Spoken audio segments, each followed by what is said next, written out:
é se a inteligência artificial substituirá um filósofo, né? Uhum. E eu começaria propondo talvez uma questão um pouco mais fácil, que é talvez até mais próxima de mim, Hum. que é se a inteligência artificial poderia substituir um professor de filosofia. Olha aí. Tá resolvendo os problemas.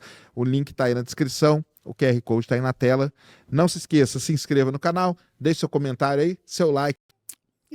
A primeira pergunta que eu acho que alguém da minha área teria curiosidade de tentar responder é se a inteligência artificial substituirá um filósofo, né? Uhum. E eu começaria propondo talvez uma questão um pouco mais fácil, que é talvez até mais próxima de mim, que é se a inteligência artificial poderia substituir um professor de filosofia. Olha aí. E eu estou convencido de que, por enquanto, não, né? Não, né? E por que não? Certamente não é pelo repertório, né? Pelo manancial de conteúdos, porque aí não há o que fazer. Mas é um pouco pelo que se exige de um professor em termos de... eu vejo três grandes áreas onde a inteligência artificial ela aparece apenas numa delas, né? A primeira grande área é uma reflexão de valores sobre onde queremos chegar com a educação e que tipo de ser humano estamos formando, para que tipo de sociedade, para que tipo de humanidade. E é claro que essa reflexão é uma reflexão que a inteligência artificial ainda não faz, porque ela, enfim, trabalha com um certo tipo de input que desautoriza talvez a possibilidade de uma transgressão que a inteligência propriamente humana pode realizar. Tal da ruptura dos paradigmas é uma possibilidade que ainda é exclusividade nossa. Sim. E eu penso que essa questão de valor é uma questão central da pedagogia, né? do ensino. Ou seja, o professor ele não é um mero repetidor, ele não é um mero seguidor de ritos e protocolos, mas ele é alguém que tem a possibilidade e o dever de refletir sobre, dada a nova realidade, que tipo de humano nós estamos educando, né? Então, essa é uma primeira... E se adapta também, né? Ali na sala de aula, né? mas Você não tem que se tem adaptar, dúvida. né? Claro, Se adaptar. porque cada auditório é uma realidade de per si e é evidente que o professor tem aí uma sensibilidade, um saber prático acumulado que permite a ele, como você disse mesmo, adaptações e reconfigurações em cima da hora, improvisações que ainda são uma exclusividade nossa também. Então, esse aspecto dos valores, né, na filosofia a gente chama de axiologia, né, estudo dos valores, né? É através do estudo dos valores que a gente discute que tipo de vida queremos ter, que tipo de sociedade queremos construir, que tipo de humanidade, né, a que tipo de humanidade queremos pertencer, né? Um segundo aspecto inerente à atividade do professor, da escola e da pedagogia é um aspecto epistemológico de ciência no sentido de identificar para quem estamos educando, né? Ou seja, a ciência nos permite uma identificação de particularidades e características do educando que são absolutamente centrais para que o processo educativo tenha sucesso.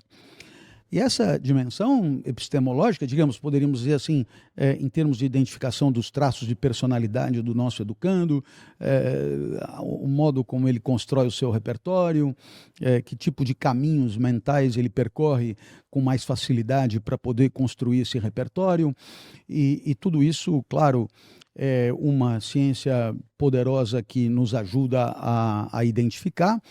e isso ainda é coisa nossa. Por quê? Porque, como sabemos, a ciência é sempre uma oportunidade de revisitar nossas verdades e buscar novas, né?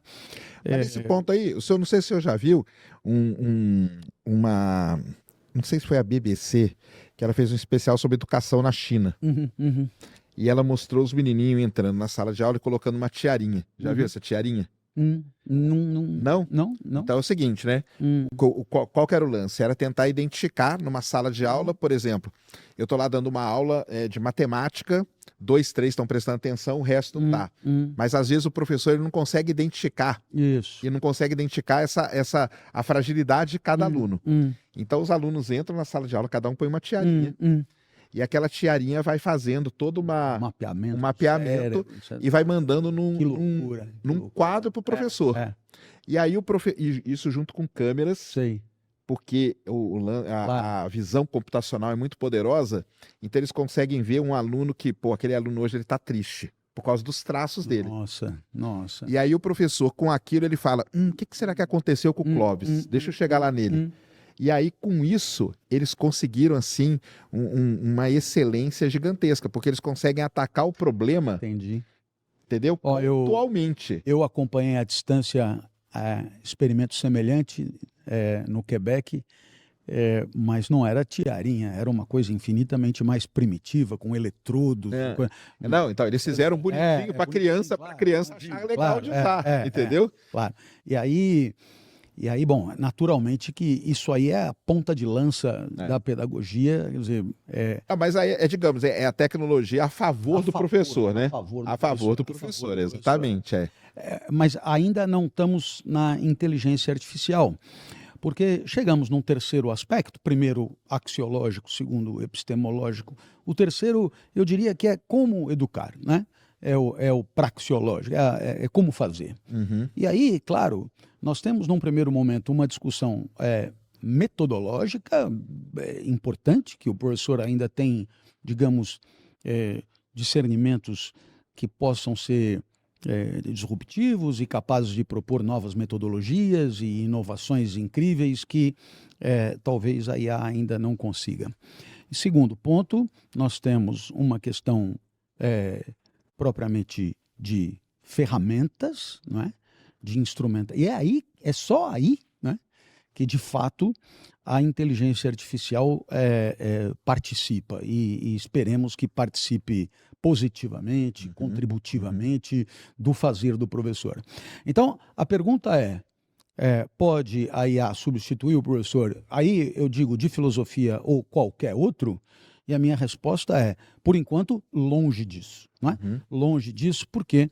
Porque ainda há em todas essas avaliações uma dimensão de sensibilidade propriamente humana que é exclusividade nossa por enquanto. Então, nesse sentido, com certeza, os robôs sabem muito mais de qualquer filósofo do que qualquer professor.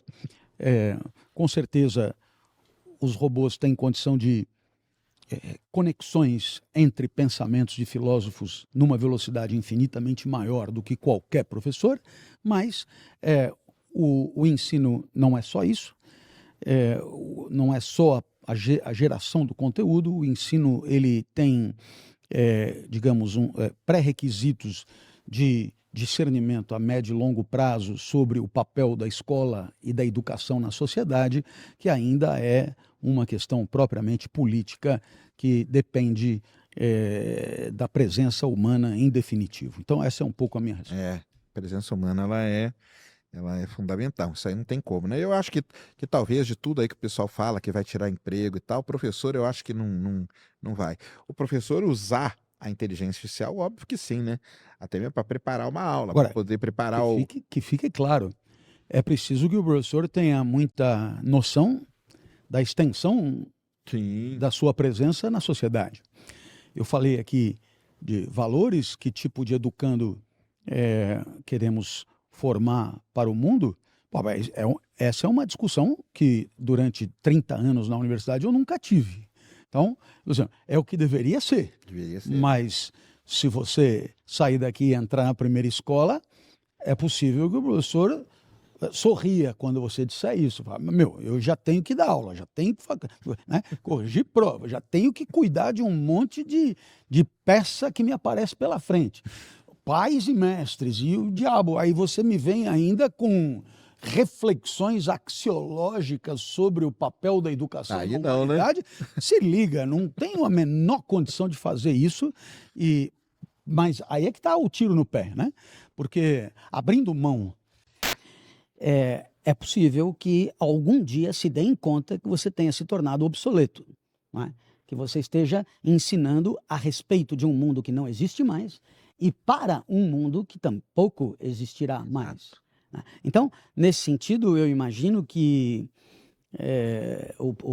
há uma responsabilidade da educação formal, escolar, se quiser continuar existindo, e se quiser resgatar um pouco da legitimidade que um dia teve na sociedade, pois é preciso que tenha a condição de olhar para o mundo com o olhar que é o seu, que não é um olhar de submissão às coisas do mundo, mas que é um olhar crítico, que é um olhar investigativo, que é um olhar de reflexão de valor mesmo, e caso contrário, é possível que mais vozes venham a surgir se perguntando se é tão necessário assim que haja escolas no mundo.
Se nós temos acesso a todo tipo de conteúdo debaixo do edredom, sem precisar sair de casa, e talvez seja a hora, né, dos defensores do mundo escolar de mostrar que a escola é muito mais do que um espaço de contato com conteúdos, mas é um espaço quase que laboratorial de convivência, onde questões éticas, questões enfim, de discussão da importância do outro na vida de cada um, tem, digamos, uma oportunidade rara de reflexão. Sim. E de aperfeiçoamento. Então, nesse sentido, a escola vai muito além daquilo que aprendemos, porque ela é, com certeza, um braço da sociedade importantíssimo para formar o cidadão, não só pelo que o professor diz, mas por um número infinito de interações, onde a presença horizontal dos colegas e a relação vertical com o professor, ela, de certa maneira, antecipa questões de convivência que todo educando enfrentará mais para frente. Né?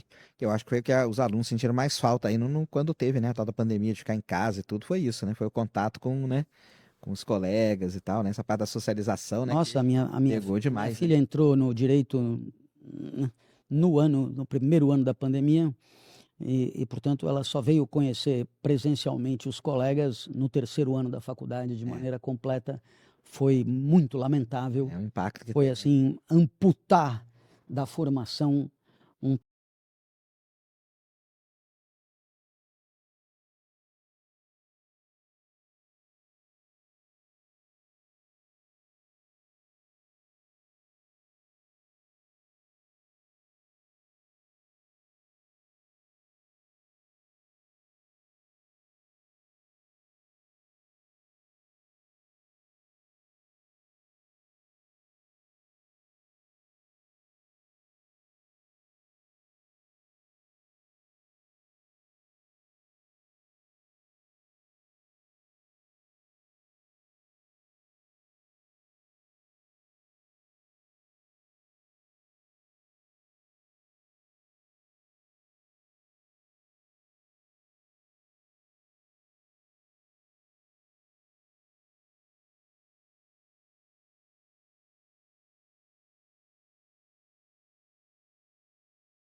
pedaço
importante. E é lamentável que isso tenha sido desse modo. Porque a vida do professor também não é fácil hoje, né? Porque, assim, ele tem que, infelizmente, ainda tem essas coisas muito engessadas, né? De seguir um conteúdo que é dado, seja, né, por uma rede de ensino, qualquer coisa que seja, tem que seguir aquilo ali, não tem jeito. E o aluno hoje, quando ele sai da sala de aula, ele tem o mundo todo à disposição dele, né? Até mesmo para ver se o que o professor falou é verdade ou não, tá certo ou não, né? E aí vira um. E se o cara que o educador não se atualizar, não tiver, a vida dele ficou bem complicada, né? Não, mas não tem dúvida. E o que é grave, e você tocou num ponto importantíssimo, bem, no mundo da universidade, ainda o professor goza de uma certa autonomia para desenvolver o seu programa. Ah, sim. Eu pelo menos falo por mim Não, normalmente né? Eu fazia isso de modo a também me renovar a cada ano, etc. Mas nos sistemas de ensino, onde o que o professor diz em sala de aula já está pré-determinado, quase que vírgula a vírgula, né? Cabe a ele ler aquilo que ele projeta numa tela qualquer e tal. Então, você usou a palavra, esse engessamento, ele, de certo modo, desobriga o professor a ser criativo, inventivo, inovativo e portanto, fazer do seu trabalho uma obra quase que de arte, né? Por outro lado, também, às vezes, muitos se sentem confortáveis porque, ao fazer isso, a escola